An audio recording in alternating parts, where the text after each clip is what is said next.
Apakah harapan Tuan Pengetua terhadap murid sekolah selepas arahan pemakaian lencana jalur gemilang?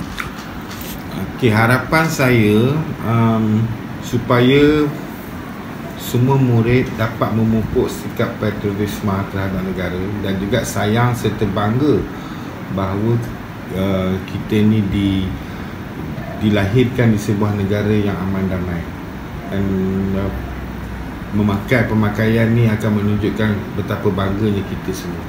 Tuan Pengetua, apa pula manfaat pemakaian lencana jalur gemilang di kalangan pelajar sekolah? Okey, sebenarnya ia satu benda yang sangat elok lah, sebab dia dapat memupuk perpaduan di kalangan murid di sekolah dan juga menunjukkan bahawa kita ni berada di sebuah negara yang aman damai dan kita perlu sentiasa bersikap patriotik dan sayangkan negara kita. Itu saja yang saya fikirkan lah.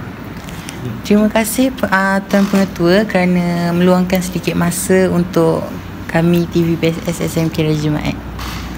Terima kasih.